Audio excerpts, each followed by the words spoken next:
Okay. Hello, and welcome to another episode of Celebrity by Design.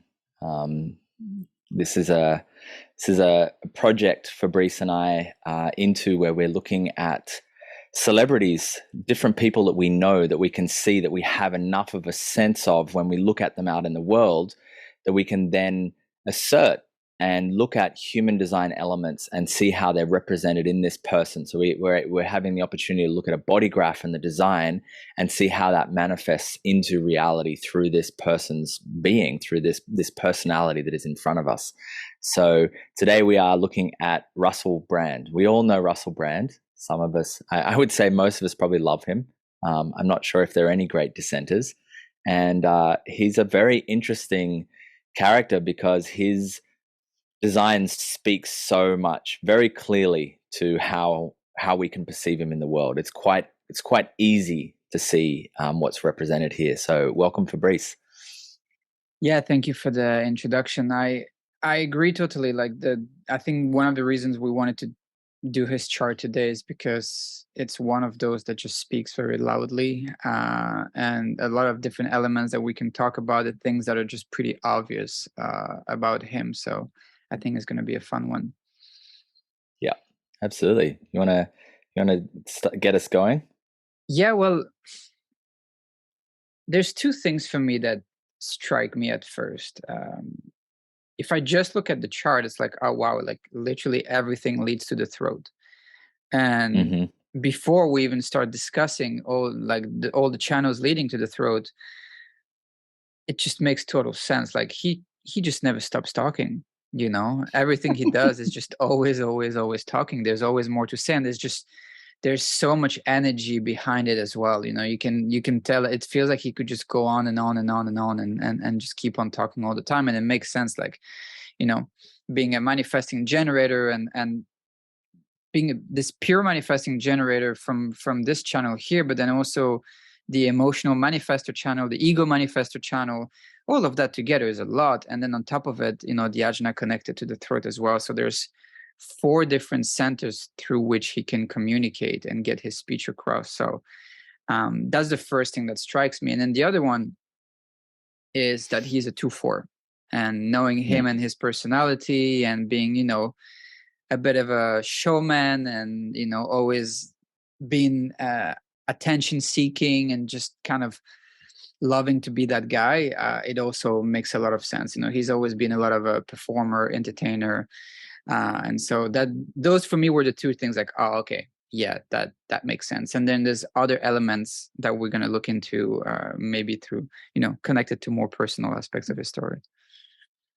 Should we? I agree, and similarly, there's like everything connected to the throat, and there's 3 motor centers connected to the throat. So in some ways, he's kind of like a triple manifester. There's the manifesting generator, and then there's these 2 manifestor channels as well. So he has a lot of manifested channels, which are about initiating action into the world and impact, and creating ripples of impact out into the world. So that really stands out for me as well. But should we dive into the 2-4 first, perhaps, and kind of like set the scene with the personality? Yeah, sure. Do you agree when you said it's pretty obvious that he's a 2-4? Yeah. There's a particular tone of the 2-4 that I find fascinating, in that the 2-4, whether they're physically attractive or not, there's always something quite compelling about them. It's easy to see them. They have an attention to their appearance that is natural. There's a naturalness or an impeccableness, but it's impeccability through like a naturalness, through they just seem to be able to embody or be in the body, to be in the embodiment of what it is like to be a body in the world.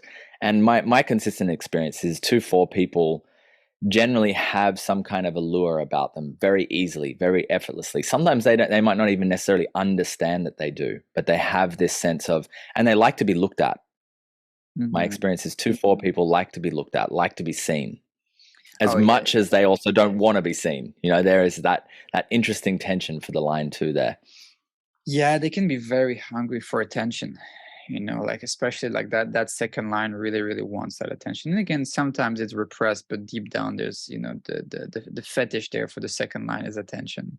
Sometimes like Mm-hmm. the intense attention can even give like a little orgasm to a second line, because it's just so good for them. Mm-hmm. And also the other thing that strikes me about the 2-4 profile, which is certainly true for him, is their ability to influence the space that they're in. The fourth line in general has a natural tendency of being able to influence others, but the second line, with its quality of projection, the second line, and I notice this more and more and more in 2-4s, 2-5s, especially when the second line is in the personality, they kind of project whatever story they want onto the situation and onto like onto the group and the people, and they kind of come in the space and they just project whatever story they want to see for that time, and Mm-hmm. it's quite interesting to see the influence at play there. And that's why, when he would come on a television show or a set, like it's him coming and it's his character and it's what he's portraying and it's going to be his jokes and his stories, and it doesn't matter where he is, he's always going to be like, that influence, and you really see that it's just him projecting out, and everyone kind of like jumping on that ride. Mm-hmm. Yeah, and something else I quite like about the 2-4, which is interesting, is the notion of the 2-4 being the evangelist or the missionary. They're the people who, once they get behind an ideal or an idea or a person, they're able to influence significantly the world to follow that ideal. And we can see this with Russell. We can see that his is a story of, and we will also look at some of this in his design of overcoming addiction or overcoming, multiple addictions. He speaks very, very freely of this: addictions to substances, addiction to sex, probably addiction to the highs and the exhilaration and everything that's going on. And then his story is one that he found salvation through his addiction, through 12-step programs, and then, he, if anyone's been watching his Instagram or what he's been doing now, like expanding into different kind of Hindu ideals, breath work, etc., he very, very strongly promotes that which he finds to be of benefit, of value. And, he wrote a book about 12-step recovery in his own voice, in his own amusing voice. But when he realized that this was an answer for him, he became a missionary for it. He became someone who was then able to spread this word to a much larger group of people and influence those people. Yeah, he did that. Like you were saying, with the addiction stuff and 12-step recovery, he definitely did that with yoga, and Yeah. Indian spirituality. He's doing that now a lot with Wim Hof. Like he's quite close to Wim Hof. They're good friends, and he's all the time Yep. posting stuff and even like hosting events of ice bath and all of that. Last few years he's been big into jiu-jitsu, and he's also showing quite a lot of it and talking about it as well. Like whatever he gets into, he's just gonna, and I like that, by the way. Like, and I think I can relate to it to some extent, because the fourth line always has this, wish to kind of influence its community with whatever their truth is, at least the truth of the moment. But it's quite nice to see it in his case. Like it's just been very consistent all throughout the years. Yeah, absolutely. I can relate to that fourth line desire to influence too. Fabrice is a 4-6 and I'm a 4-1, so we both have that more so in our personality. Yeah, so that's the 2-4. We can see that naturalness.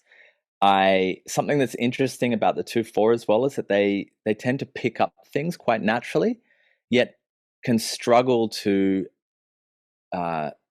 teach or instruct others as to how they got there.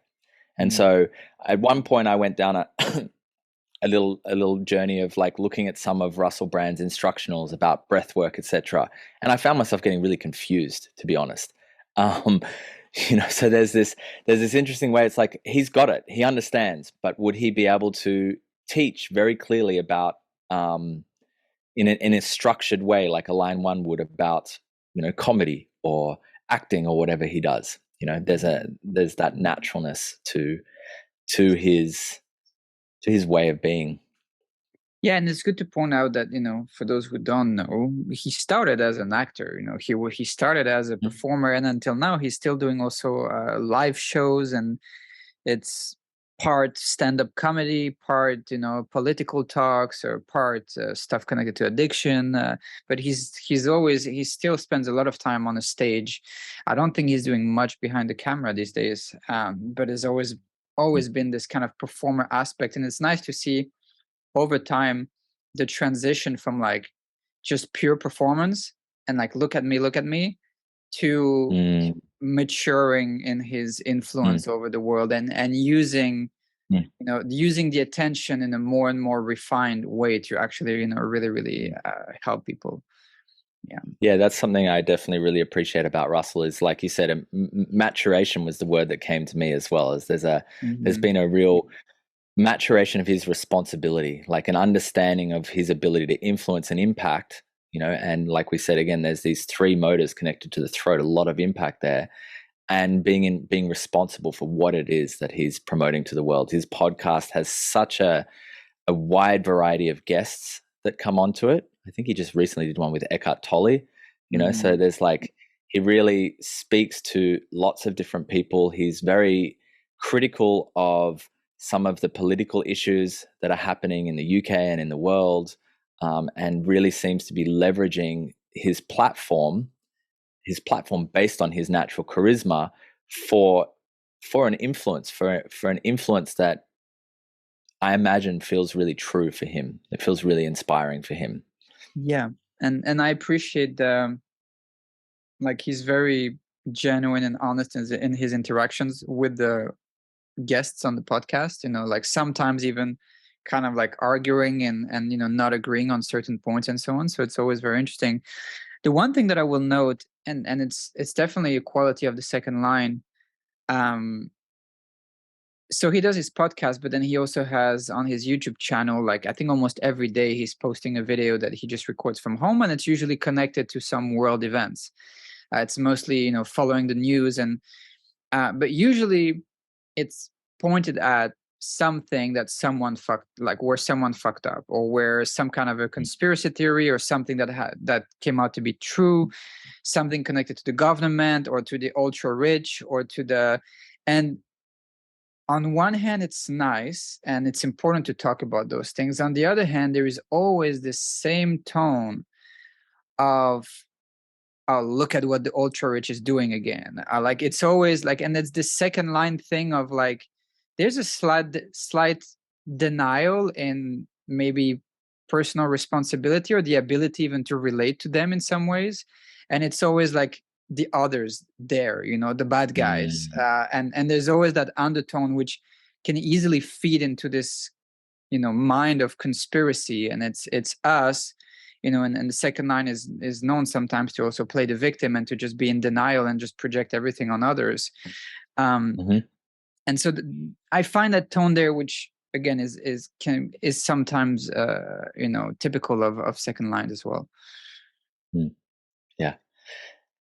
Should we start going deeper? I can see so many areas that are fascinating to me, and that I can I can imagine speaking to that seem very obvious. But should we talk about the manifesting generator, and in particular his four channels, and how his four channels show up through his profile, and then maybe we go down into the level of gates and the particular gene keys? Yeah, sure. Which one do you want to start with? Well, I guess I'm drawn to the 1156. We're talking about him. I mean, all of them are fascinating, and they're all going to speak something very clearly. And I'm inclined to look at some of the placements of these gates as well. But the 1156, to me, I have this channel. I share a little bit of the stuff with him, and the 1156 is the storyteller, the entertainer, the ability to, and this is the channel that connects from the ajna to the throat. So there's this ability to process information and quickly be able to speak and articulate that in a way that is compelling, that is inviting, and it's because it's part of the abstract circuitry. It's more concerned with the story and the point of the story and the concepts behind the story than it is with the details of the story, than it is with what's actually factual or not. And it's balanced a little bit by some other gates that he has, but this is something that stands out very distinctly for Russell, is that he's a storyteller and he's an entertainer and he's mesmerizing. And when he gets into an interview, occasionally I end up on YouTube watching some of his old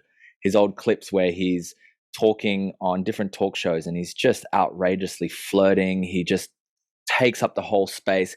He's very quick-witted, able to like respond to anything in a flash of or a moment and just spin out these narratives. And to me, that's a really strong feature of this 1156. Yeah, I mean, the word that comes to me with the 1156 is the entertainer, and it fits very well with the 2-4 as well. It's good, it's comfortable to get some attention. And yeah, like you were saying, the storyteller, and there's always this element in everything that he does. And I agree, like when you first start to know him, I would say it's the most obvious channel that he has. It's like, oh yeah, that one really, really makes sense. Yeah. And then we have these, like I said, like you said in the intro, every single channel is connecting to the throat. And so we have this conglomeration of expression. And I would say if you were to summarize Russell in a word, it would be expression.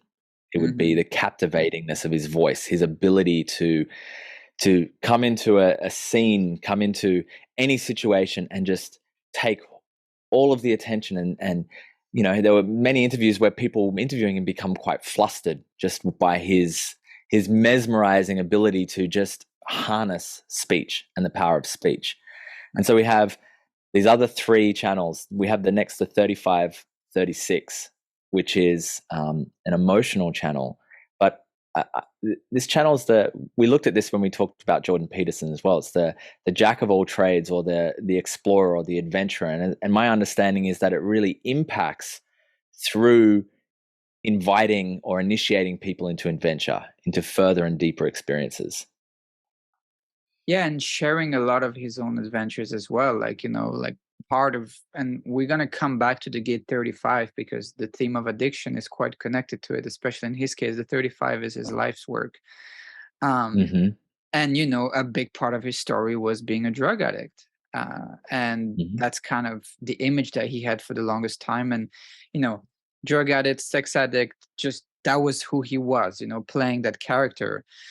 Even in movies, he often played that exact same character as well, until he started moving into other things. But it's this channel of adventure where you're always you're just living your life to the fullest and trying a bunch of things and influencing the world with all those experiences, and indeed also encouraging people to do the same for themselves and to start also living life as an adventure.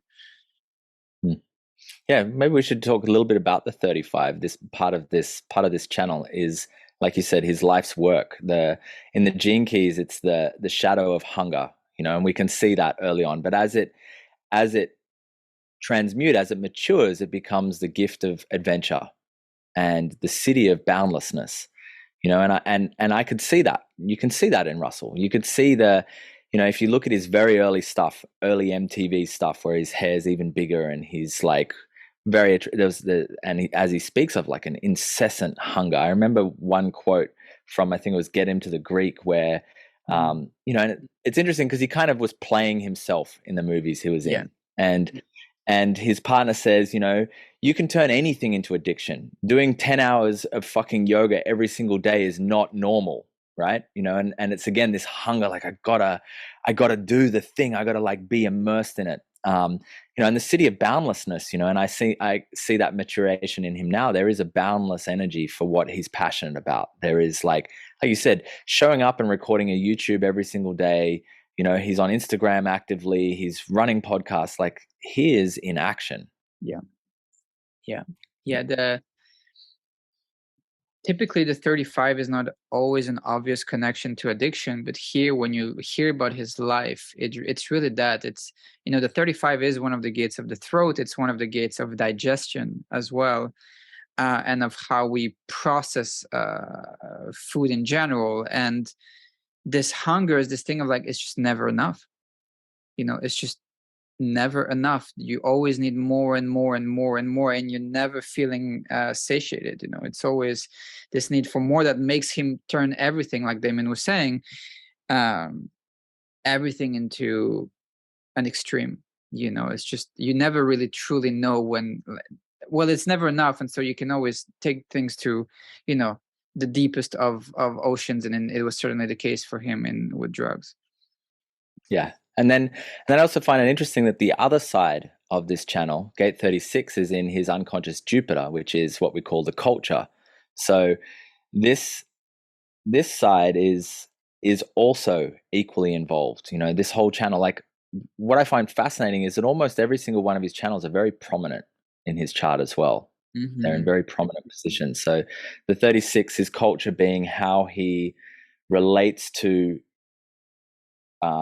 work in the world, and this is balancing it with compassion, with humanity, with that connection to humanity, and and that seems to play also a very strong role in behind what he's doing now.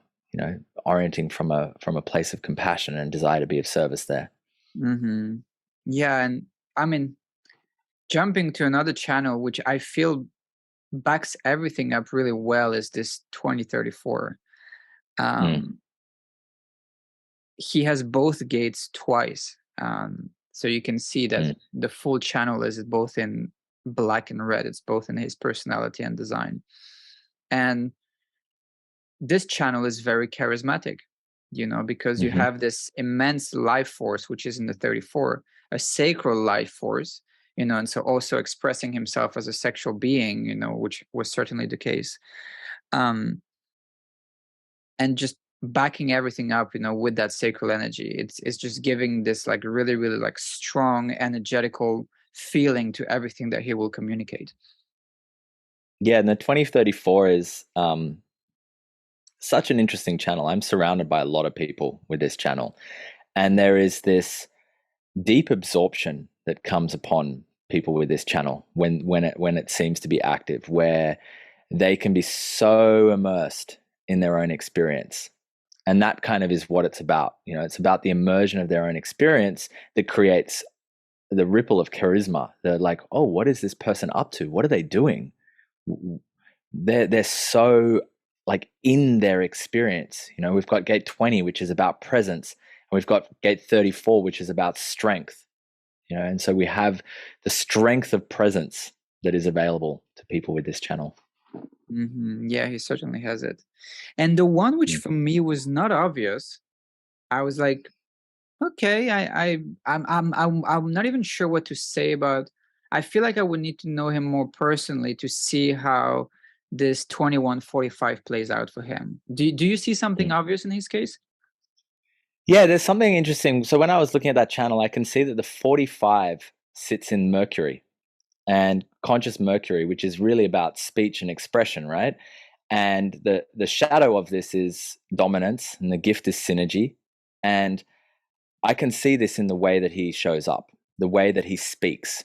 Like when I was speaking before about the way he can enter a space and just kind of like take over it. There's this dominance in his earlier videos. He would just basically command, and he would the videos of him like on a couch surrounded by women, and they just like they'd all lose it. They wouldn't be able to handle kind of the way that he was able to exert through that channel. It's obviously backed up by the ego as well, by the ego center.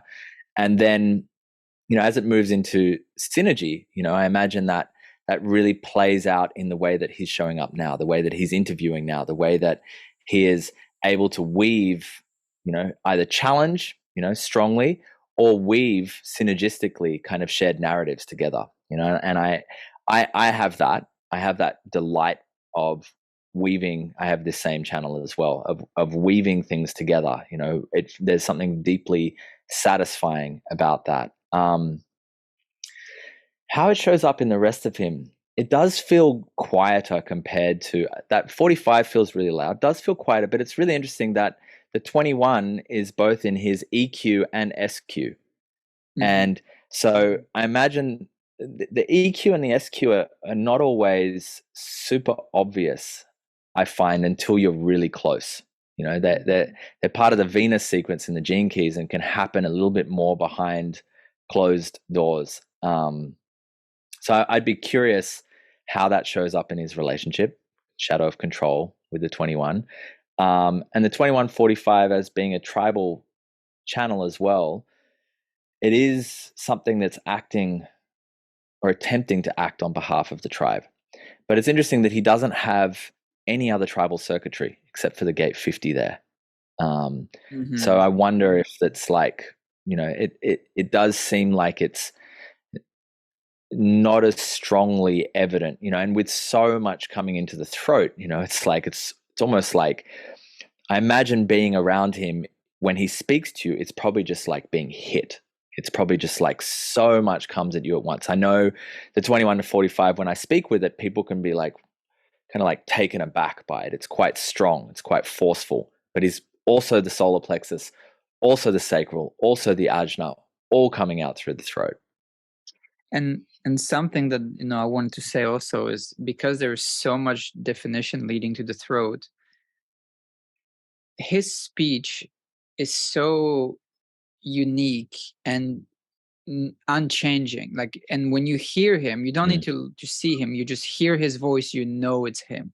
You just know it's him. It's a very, like, part of his brand, if you will, is his voice, is his speech, is the specific accent, is the way he's using it. Like, it's just, his voice is just really the central piece of it all. And just to kind of come back a bit on the 2145, you know, it's also, it is also this channel of the owner, and the owner can be, you know, owning or being responsible for your household. It can be the business that you build. It can be the community that you build. And I see him over time really stepping up as, you know, taking on that role, building businesses, building his platform, building the community, you know, and kind of taking more and more and more ownership of his life, if you will, you know, in a positive way. I mean, and being, you know, kind of like this central piece of the puzzle in the tribe that follows him. Yeah, absolutely. What else is standing out? Something else that stands out for me, and I quite like this, is in his radiance. So the unconscious sun, gate 63. And gate 63 is about truth, inquiry and truth. And I find it quite interesting that he had I don't know if it's, his podcast is still called The Truths. He had a podcast, or he still has one called The Truths, you know, where he's trying to excavate truth. That was like the alternative news stuff. Yes. I don't know if it's still called the same way, but his podcast has a different name. Right. I think it's Under the Skin. That's the name of his podcast. That's right. Yeah. Yeah. There was a time where he was doing the truths. And that, to me, the radiance is really about like what makes you shine, what makes you noticeable, what makes you feel good, what makes you vibrant. And the 63 is here for him. Truth is here for him. So I can imagine that there is a persistent desire, persistent upwelling for inquiry and for truth, and for wanting to understand the way things work. Yeah, and you know, it's the 63. It's doubt, inquiry, truth. Yeah, the shadow of doubt, the gift of inquiry, and the city of truth. And yeah, the example you're using with this truth. So it was called Truths, True News, and that was already a while ago. And that's how he kind of became famous as, you know, this YouTube person who's now, I think it was also on Facebook, and just posting alternative version of the news and starting to become that guy, you know, that guy who was into more, you know, conspiracy theories, or at least not following the traditional narrative, you know, by popular media, starting to talk also about spiritual stuff and yoga that he was into, and it kind of like started like that. But it started from his own doubts and really from questioning and going into this inquiry about like, are we really being told the truth or not? And again, I see it as an amazing gift, and sometimes I also see the undertone of the shadow, which is still there after all those years, which is sometimes it's just this constant tone of doubt, of like, we're being lied to. Yeah. Someone is Yeah. lying. There must be someone who's lying, and it's kind of, sometimes it might taste a little bit too much, but on the other hand, that really helped him over the years as well. And then obviously it's paired, the programming partner, with the unconscious earth, is the purpose sphere of the 64: confusion, imagination, illumination. Yeah. Similarly, truth and illumination, wanting to bring things into light. Yeah. And doubt and confusion, those two can also Doubt play and confusion. a lot. So it's I can see how he must have had a mind like that, but he also influence those people. I can imagine you'd feel very confused after spending some time with him in the past, perhaps not so much anymore. Yeah. You might feel more illuminated or inspired into imagination. What's possible? Yeah. And you see there's this kind of, again, the way his mind works, because the 63 to 64, there is this kind of, you're in the dark, and with the 11, it's also the shadow of the 11 is obscurity, and it's again this thing of being in the dark as well. It's like I can see his mind working in ways of like, okay, I need to ask questions, I need to research this thing, I need to, and if he doesn't have the full answers, maybe I'll use my imagination to kind of like complete the story, and deliver it in a way that's just super entertaining, and like, guys, big brother's after us, and kind of, it's going to be, I can see all of it playing out together, and it's quite representative of what we see on the chart for sure. And it's interesting. I quite like when you look at his Venus sequence. We have, or you even start to look at some of the sequence for the gene keys. We have in the radiance, we have doubt, looking at the shadow. To the purpose, we have confusion. To the attractor sphere that you just spoke about, unconscious moon, we have obscurity. And into the IQ, we have the other side of that, which is distraction. Mm-hmm. So we have this interesting kind of like arc of the same kind of tone, right? Yeah. Looking in, and then we're looking in the kind of more gift ways. We have inquiry, imagination, light, and into enrichment. And so I kind of quite like that, because I feel like I can feel the tone of that through him, through the way that he shows up, through the way that he represents himself. And those four spheres do seem to be a lot about the way that we show up, the way that we both influence and attract people to us through those spheres. Yeah. And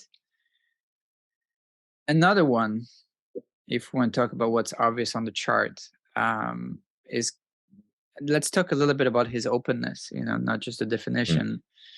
The undefined spleen.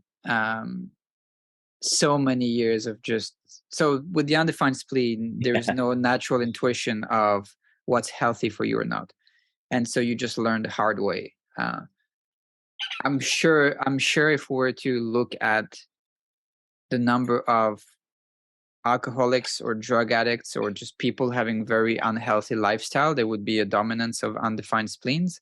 Same for toxic relationships and abusive partners and or like all of that. It's usually, when you don't know who or what is good for you or not. Certainly, the case of Russell Brand with his story. Mm-hmm. Yeah, absolutely. And the undefined G, you want to speak a little bit about that too? Well, I was thinking about it, and I was wondering, like, how do, because I can give the basic theory about the undefined G, which is that the sense of self and direction is not going to be consistent in this person. But then at the same time, there's so much manifesting power that we don't really see it as obvious. Like And again, because the throat is so defined and the throat is part of the identity in some way, it's like he doesn't strike me as a super obvious undefined G center. What do you see there? Well, like I hear what you're saying there. There's almost a certainty. So much manifesting power in the throat presents a certainty. I know who I am, right? Mm-hmm. Being able to speak, I know who I am. But then if we think about what we've already talked about in this interview, his range of interests and how they've like continually added new interests, added new things. Now it's Wim Hof and the ice bath. Before it was AA, jiu-jitsu. It's like there's this changingness of like, is this the thing? Is this the thing? Is this the thing? I'm going to try this thing on for a bit. I'm going to try that thing on for a bit. Yeah, I can see that. Yeah. So, and again, I think it may be knowing him more personally, certain things might be more obvious. One that for me is more obvious is the open head. First of all, we were just now talking about the gates in the open head, and so we're talking about his core gifts being in an undefined center, meaning that you don't have consistent, reliable, trustworthy access to those gates because it's an undefined center. The energy there is not consistent. And so it's another kind of like warning sign in a way of being like, there can be a tendency to get a little bit lost in those shadows for sure, and to not really fully trust your mind in this way. But what I will say is that I see how I've noticed now how some of the best podcast hosts have a combination of a defined ajna with an open head, meaning their own opinions and way of thinking and unique way of structuring knowledge and kind of like being quite strong there, meaning being able to argue if necessary, being able to make their own points, but the open head and the ability to truly listen and to take in the information from others. Like in my case, I have a defined ajna, defined head connected together by the 2461, which is a deaf channel in itself. It's part of the individual circuitry. I'm terrible at actually really, really listening, meaning that I would probably make a very bad podcast host. I would not be able to have a 3 or 4 hour conversation with someone and truly listen the whole time because my mind is just going in a bunch of other directions while the other is talking. So, but I see Joe Rogan. Me too. As well. Define ajna connecting to the throat. So there is, definition of the throat, definition of the ajna, very clear in their speech and all of that, but the head is open. So there's still the ability to really listen and have a conversation. Yeah, that resonates as true for me. That's also similar to me. I have the 1156 like Russell, defined ajna, defined throat, and open head. I have the 63 there also. And that rings as true to me. Like I can, and it's a little bit deceiving with Russell because he responds so quickly that it can almost seem like he might not be listening. But his responses are always really incorporating the other person and taking it further. He's always like adding something. He might be changing around or adding something to it, but he's heard. He's not going on a different tangent. He's following the thread that is right there. Yeah, and I think part of this quick response is also connected to this, 2034. Like he's so present, and so like, 2034 can be in this beautiful state of flow, and which is just like that, and it's quite, again, that's why it's so charismatic to watch such people. And it's in his south node, in both parts of his south node. So it's kind of like what he's just arrived with an innate tendency towards. He does strike as someone who's very, very present. And that's usually, I would say, a lot of his charm, and when you see his effect on women and even effect on other men in terms of just being there, it's usually, it's quite striking for people, and it's a very seductive aspect of him. And again, also the 2-4 and the second line personality has a natural intensity and presence to it already. Yeah. Another thing that kind of stands out for me a little bit in his chart is in the unconscious Mars, the vocation sphere, the 41. the 41 is another one of these gates that has the seed of addiction inside of it too. It's fantasy. It's fantasy to anticipation, to emanation. And I've actually been writing a lot about this lately. I've been really kind of exploring this particular key quite strongly in the collective narrative. I don't have this defined myself, but I'm quite fascinated. And fantasy to me is an addictive quality. It's an addiction to what could be. It's an attempt to escape reality through the desire for for something that's not here, for something else. And again, Russell Brand's story is a story of overcoming and triumphing over addiction. I imagine he still probably struggles with that. I imagine this is a big piece of his work, and we see it in the voraciousness that he takes on hobbies. And I just find that interesting that that's his life's work as well, is from fantasy to anticipation, to the antidote to fantasy. The gift of that seems to be about being willing to remain in the possibility of what could be. So it's like it's coming into the present moment of the unfolding fantasy, the unfolding magic of reality by not escaping it through kind of like a little time shift. It's almost like fantasy takes you into the future, and as such, you're escaping the pain of what it is to exist right now. When you come into anticipation, it's like attending to this moment in anticipation of how the next moment is going to unfold. Yeah, and it's interesting also that it's in an undefined center. So in the root center, it's undefined. And so there is, we can look at the three shadows that are there. We have the immaturity of the 53, the provocation of the 39, which is this kind of like restless energy, and then the 41, which is this fantasy and projecting itself and projecting specific outcome into the future. And this 41 and the undefined root can manifest as stress in someone's body. Yeah, it can be taking on extra stress even from the outside and from life in general, and not being able to manage, and can have dysfunctions in the adrenals and being like overactive or underactive. And in his case, I can see how it would go into this thing of fantasy and when actually his body is just under stress, and as a way to kind of cope with that, and surely like even drugs definitely fit into that. Taking something that just takes you into, in a way, this fantasy land, this other world, which can take you away from the stress of being in the body.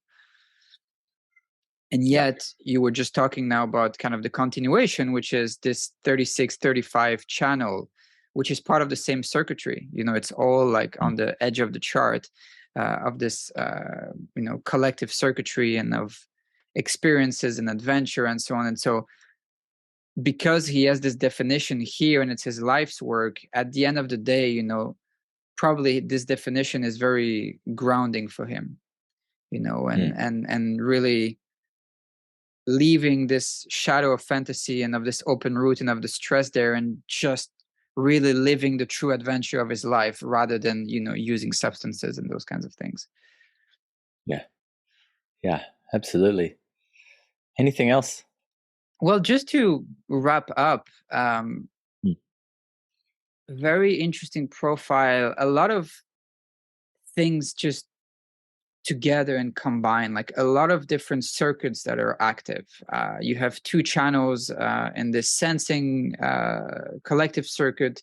You have one channel which is a tribal circuit. You have another channel which technically doesn't even belong to any circuit, but is those integrating channels. And in general, even the gates, it's kind of all over the place. You look at his mind. Okay, he has a 63, but bam, he has a 64 on the other side to balance it out. He has the 1156, which is abstract, but he has the 17, which is logical, and so there's always kind of like a balancing factor in everything there. So it's a very like nuanced profile, but again, it all leads to the same place. In his case, it all leads to the throat, and it's all expressed in the unique way that we know Russell Brand to be. Yeah. Yeah, as I just look at his profile, I'm just like, it seems so evident, it seems so evident that this is who he is. Mm-hmm. And I quite like it. It's a profile that has a lot of, like, power is not quite the right word. It doesn't feel like power, but it feels like expression. It's a profile that has a lot of expression. There's a lot that's wanting to be expressed, and that I think, I think he is someone that is, at least now in his life, living more and more of his profile, as it is, which I like to see. Yeah, it's beautiful to see the evolution of more and more tapping into the gift of his definition, and more being himself, and not just indulging in the shadows, and seeing the maturation of the profile that happens over time. And that's why it is interesting for us, and I hope it's interesting for you guys watching, to go through those celebrity profiles, because we get to have those, like, just talking about the theory is not that exciting. It's really good to look at real life examples of people and world events and things that are actually connected to the theory. So yeah, I hope you guys like this one. And if you have any recommendations, or you want a specific celebrity profile done by us at some point, just write it in the comments, and we'll make sure to look at that. I have one closing thought that I want to say, just to what you just shared as well. The theory, the descriptions, the words that we use to describe this is they're only words to describe a feeling. They're only words to describe a phenomena. So then they're not the actual thing. And so by studying people and looking at people and understanding that the expressions of these designs, we start to generate more and more of an embodied feeling of what this is like. I know in my own life, more and more it's happening where I will watch a movie, and it's really weird. Like, I'll watch a movie and an actor will say or do something, and I'll be like, that feels like that channel. I'll pause the movie, I'll look it up, and I'm like, that actor has that channel. It's very, very interesting. So there is a tone that each of these channels and each of these gates has, and it is this unique combination of all of these tones that come together that creates, the symphony that each of us are. Yeah. Beautiful way to close it. Thanks, Fabrice. Thank you.